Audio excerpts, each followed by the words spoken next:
Bonjour à tous, j'espère que vous allez bien.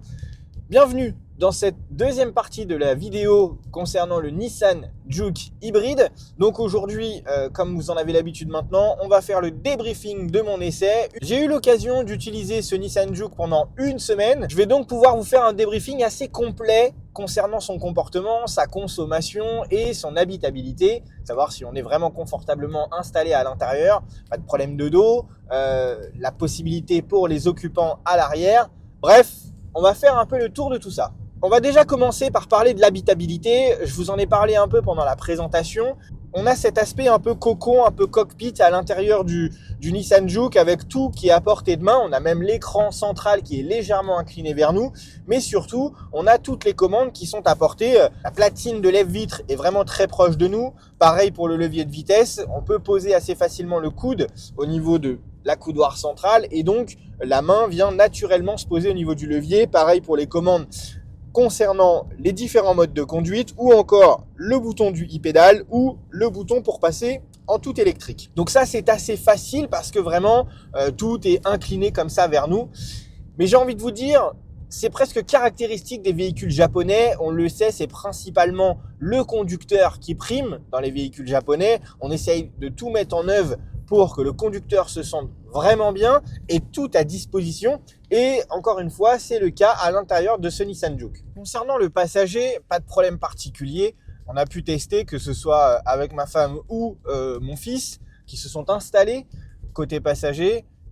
Ils m'ont tous les deux dit qu'il y avait quand même suffisamment d'espace et qu'ils étaient plutôt très bien installés à l'intérieur de ce Juke. Donc, on va pouvoir dire que concernant le passager, c'est très confort, il y a de l'espace. En ce qui concerne les places arrière, alors les 3 enfants se sont installés, ceux qui nous ont suivis pendant la semaine l'ont vu. En revanche, pour qu'on soit le plus à l'aise possible, on avait mis en fait le petit rehausseur en position centrale de manière à ce que les 2 ados puissent s'asseoir de part et d'autre. Je pense que c'est la meilleure configuration quand vous avez des enfants avec un âge un peu espacé, avec un petit dernier.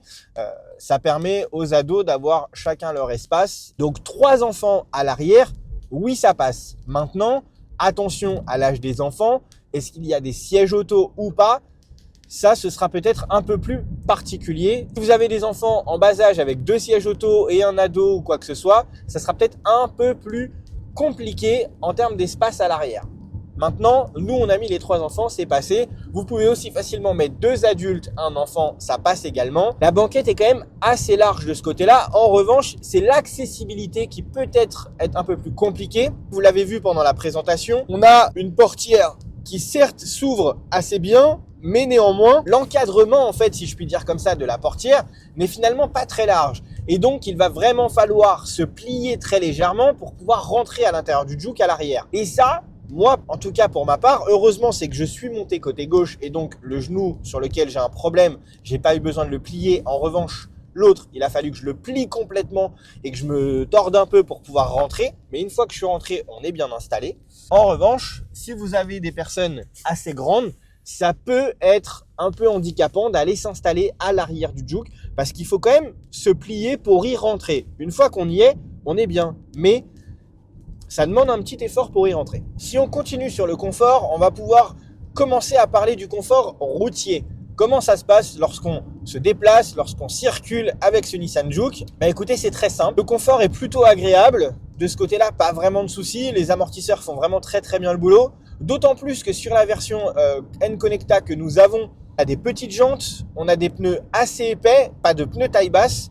Ce qui fait que forcément, on a un confort qui est sans doute bien meilleur que les versions avec des grosses jantes et des pneus taille basse, car on le sait, plus les pneus sont taille basse, plus les remontées au niveau des aspérités de la route vont se faire à l'intérieur de l'habitacle.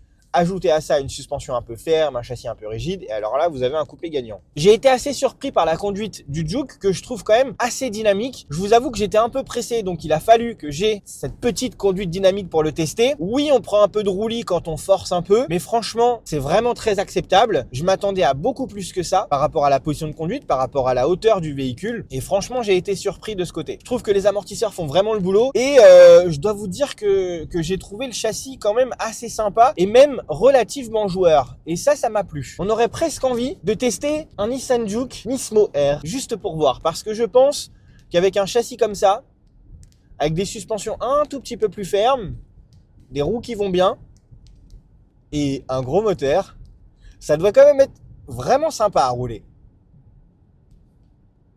On va pouvoir tester peut-être un Nissan Juke Nismo R.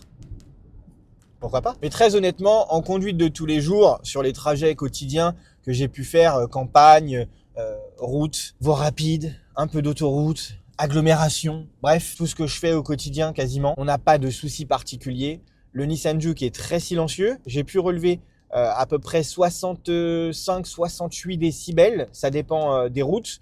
Donc pour ceux qui nous regardent et qui se posent la question certaines fois sur le bruit, voilà ce que j'ai moi pu relever à l'intérieur de ce Nissan Juke. Et après, bien évidemment, sur de la grande route, il est très confortable. On n'a pas de problème particulier, on ressent pas vraiment les aspérités de la route et comme je vous le dis, il est très silencieux.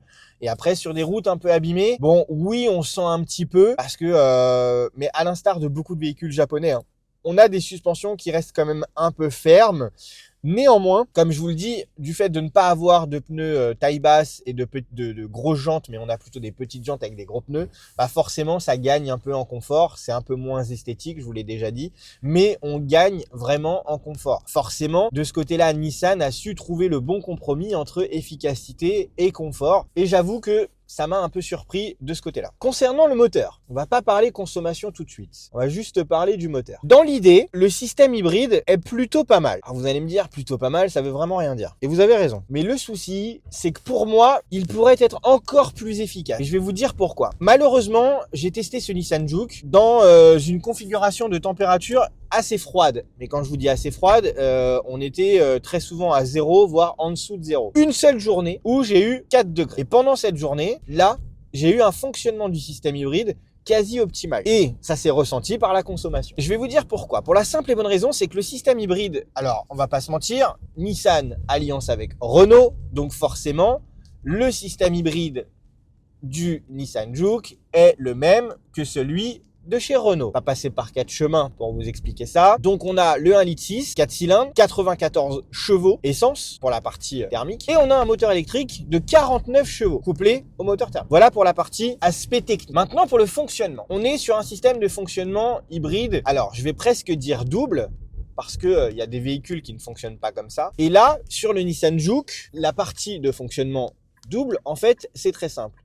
Le moteur thermique va fonctionner à la manière d'un générateur, à la manière d'un groupe électrogène sur certaines phases. Et il va également fonctionner comme un moteur thermique, c'est-à-dire faire avancer le véhicule tout simplement. Ça arrive également. Maintenant, ça dépend de si vous êtes sur de la grande route, ça dépend de si vous êtes tout simplement en agglomération, ça dépend si vous accélérez fort, ça dépend de plein de paramètres. Mais il y a un autre paramètre à prendre en compte. Et ce paramètre-là, pour moi, il est un peu problématique. J'aurais pu passer beaucoup plus de temps en électrique, mais vraiment beaucoup plus de temps en électrique.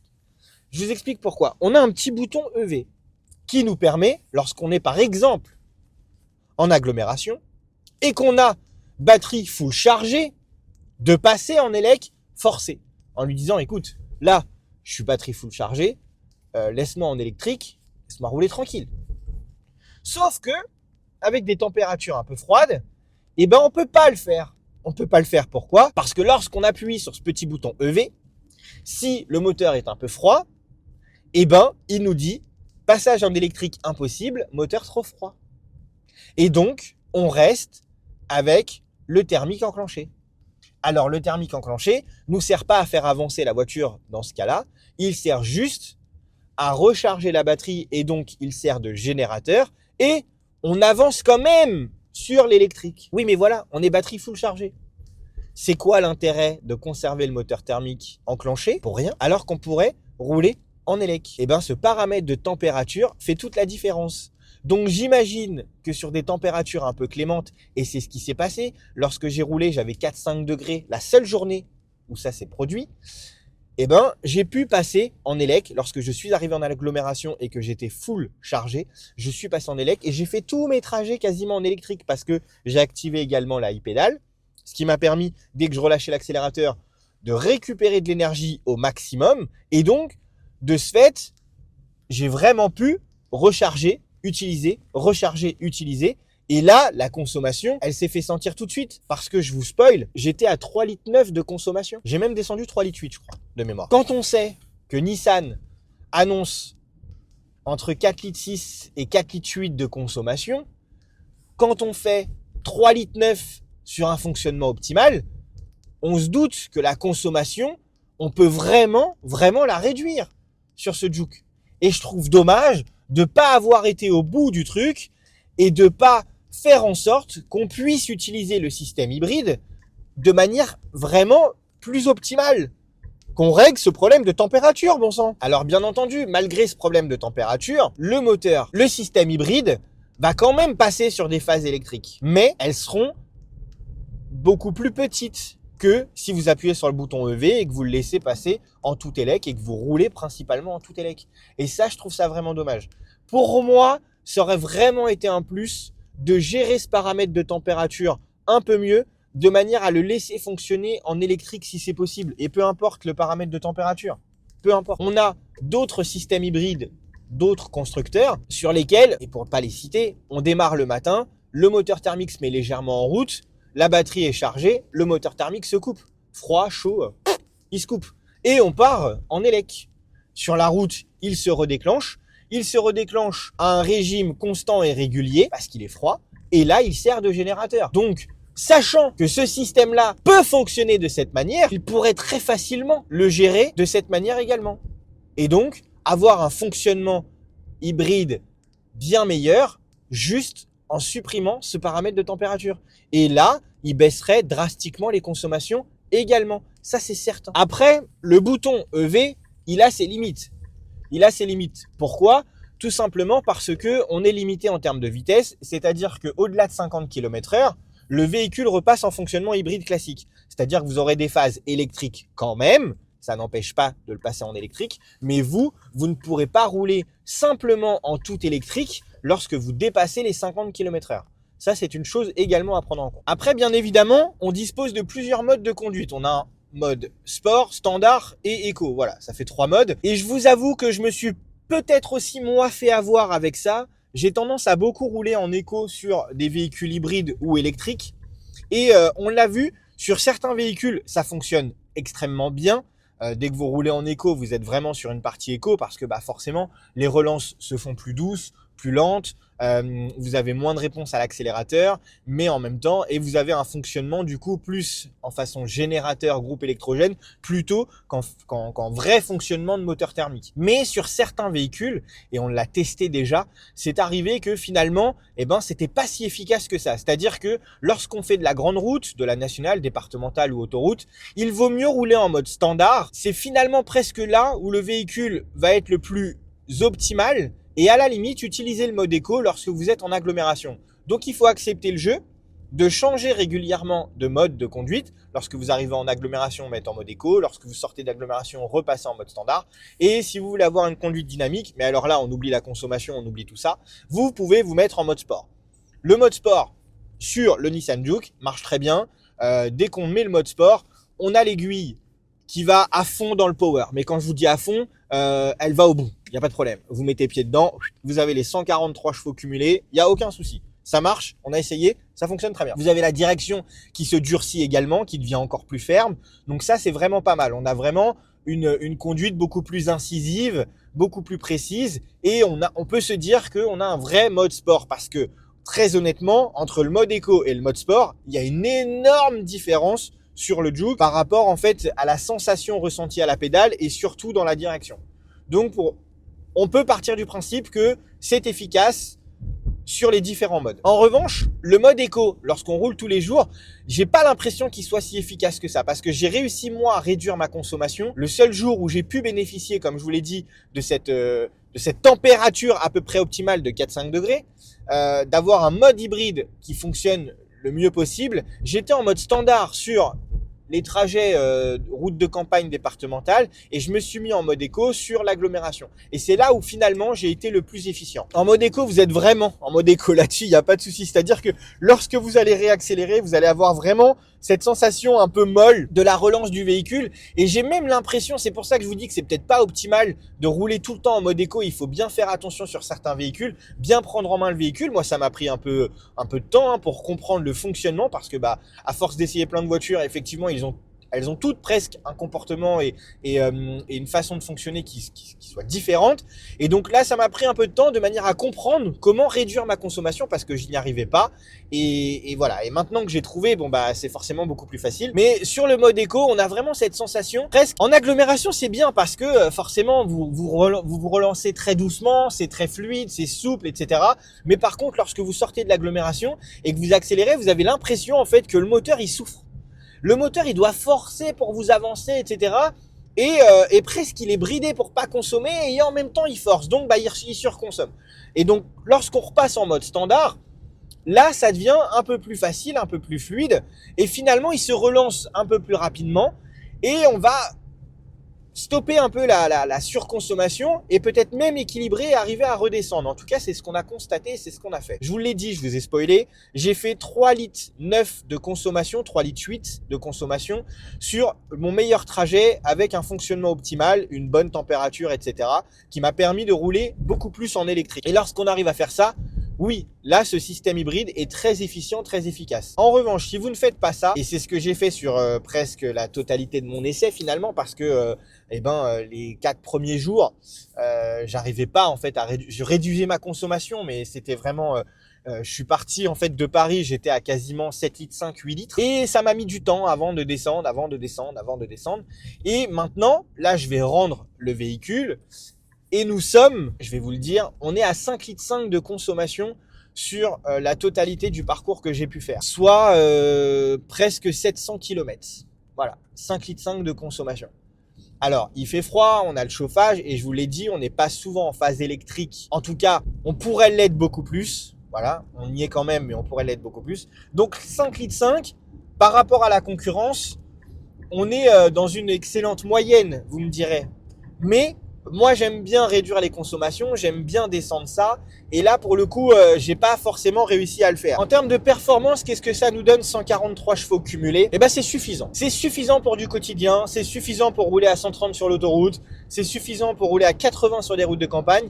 Et surtout, même en cas de nécessité pour dépasser, pour se relancer, si vous écrasez la pédale, vous avez vraiment la puissance et la réactivité de l'électrique avec le moteur thermique. Donc vous avez vraiment vos 143 chevaux cumulés et je dois vous dire que c'est plutôt sympa. J'ai parlé tout à l'heure de la position de conduite et du fait qu'on soit un peu dans un cocon comme ça. Moi, ce que j'aime bien, c'est vraiment par contre ce combiné d'instruments. Les informations sont claires, sont lisibles, on a vraiment tout notifié au premier abord, on n'a pas besoin d'aller chercher quoi que ce soit et ça j'aime bien. Et c'est pareil, l'interface est très facile à prendre en main, c'est très clair, bien expliqué, on n'a pas de choses un peu compliquées à aller chercher, tout est vraiment très accessible et très fonctionnel.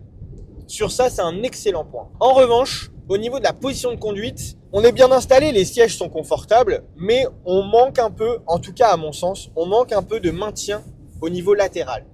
Et ça, c'est un petit peu dommage. J'aurais aimé un peu plus de maintien sur tout simplement sur le dossier de siège au niveau latéral. C'est un petit point qui moi me chagrine. Maintenant, c'est pas non plus rédhibitoire, mais voilà, je vous le signale. Parlons un peu de tout ce qui nous est mis à disposition à l'intérieur de ce Nissan Juke. Alors, pour rappel, nous avons la version N-Connecta affichée au tarif de 34 000 € avec l'option jaune tonique. La gamme Nissan Juke N-Connecta démarre à 25 000 € à peu près. Et la gamme Nissan Juke tout court, avec le petit moteur, démarre, si on regarde sur le catalogue Nissan, à partir de 21 000 quelque chose. Voilà.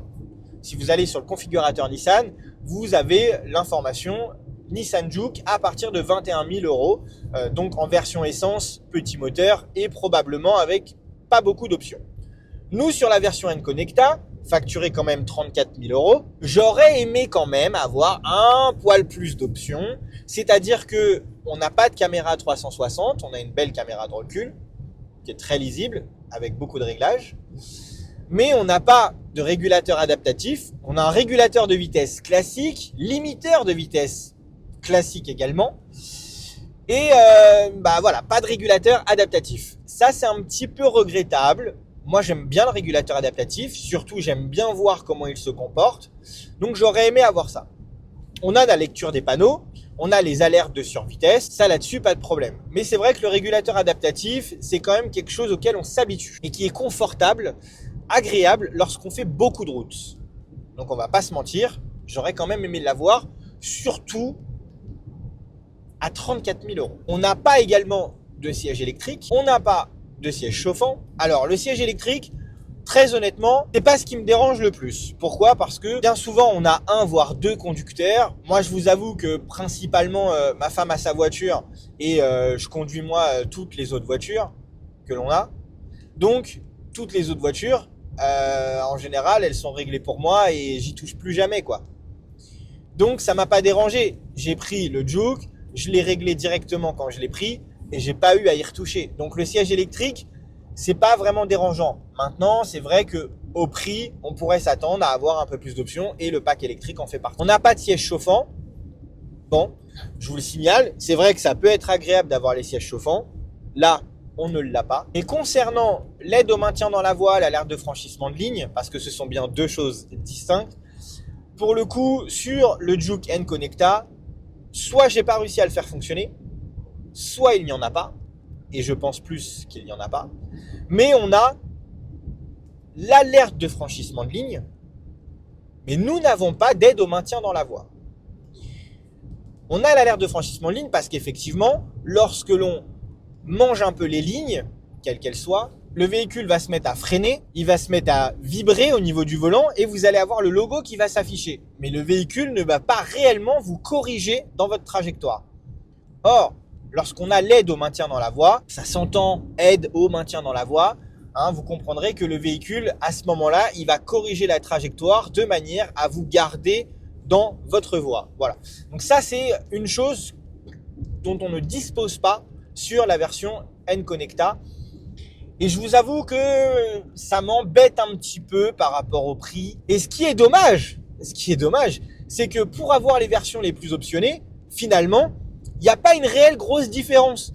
Et c'est là où j'ai un peu de mal à comprendre le positionnement de Nissan par rapport à ça. Je pense que, à mon sens, dès qu'on dépasse les 30 000 €, ils pourraient mettre, alors la caméra 360, pas forcément, mais en tout cas, ils pourraient mettre du régulateur adaptatif, de l'aide au maintien dans la voie. Bref, vraiment les éléments de sécurité qui aujourd'hui pour moi deviennent presque indispensables. Si je continue sur la sécurité, je vais également vous parler finalement de l'éclairage du véhicule. Pourquoi ? Parce que c'est important, c'est un point qui à mon sens est important. Les blocs optiques full LED sur ce Nissan Juke, franchement ils sont très efficaces. On a une très bonne visibilité de nuit et ça c'est vraiment important parce que c'est un élément de sécurité presque incontestable. La nuit, on a besoin de bien voir, on a besoin d'être bien vu également. Et ça fait partie des choses importantes. Et là, pour le coup, sur le Nissan Juke, franchement, rien à dire. Si je reviens sur la conduite dynamique, j'ajouterai également sa maniabilité. On dispose d'une très bonne agilité sur ce Nissan Juke, grâce notamment à cet angle de braquage. Et ça en fait un atout majeur, surtout sur un véhicule de ce gabarit, sur un crossover urbain de 4,20 m. On manœuvre assez facilement, pas besoin de s'y reprendre à de multiples reprises. Et ça, je dois vous avouer que c'est très agréable. Si je devais très rapidement vous résumer ce Nissan Juke, je dirais que vous pouvez avoir un véhicule qui est quand même assez fun, avec un design assez atypique, look assez sportif, qui s'adresse à un public extrêmement varié, que ce soit une personne seule qui a envie de rouler dans un véhicule sympa avec de l'espace, un couple qui aura également de l'espace, mais également des familles avec un enfant, voire deux enfants, sans aucun problème. On a suffisamment d'espace, que ce soit au niveau de l'habitacle ou du coffre.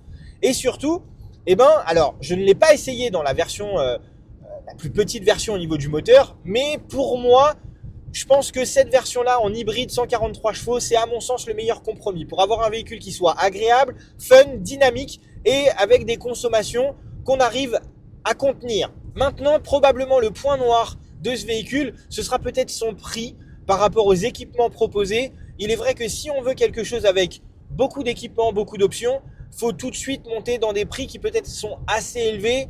Maintenant, je n'ai aucun doute sur le fait que ce Nissan Juke peut facilement plaire. D'ailleurs, on en voit quand même assez régulièrement sur les routes, donc c'est qu'il plaît. Et moi, je vous avoue que ce design, finalement, maintenant que que je l'ai côtoyé, maintenant que je l'ai utilisé, ben oui, moi aussi je suis un peu conquis par le design assez atypique du Juke, ses ailes bodybuildées, cette face avant assez particulière, caractéristique du Juke, et surtout ce travail qui a été fait au niveau de l'habitacle avec beaucoup de relief, beaucoup de graphisme, comme ça, des matériaux différents utilisés. Donc oui, il peut plaire. Les amis, ce débriefing est maintenant terminé. J'espère qu'il vous aura plu, que vous aurez toutes les informations dont vous avez besoin pour aller essayer peut-être ce Nissan Juke, ou pourquoi pas vous laisser tout simplement convaincre par ce véhicule, aller l'essayer, l'utiliser, pourquoi pas l'acheter. Moi, je vous laisse. Encore une fois, je remercie Nissan France pour la confiance, la mise à disposition du véhicule. Avec Nissan, c'est une collaboration qui s'annonce pour plusieurs essais de plusieurs véhicules, donc j'ai hâte de vous les présenter. Moi, je vous dis à très bientôt parce que je vais rendre le Juke et je repars avec un autre véhicule, mais on reste chez Nissan. À très bientôt les amis, prenez soin de vous et surtout, on s'abonne, que ce soit sur YouTube, et n'hésitez pas à nous rejoindre également sur Instagram. Vous allez voir, le quotidien est vraiment sympa. Merci à tous, à très bientôt.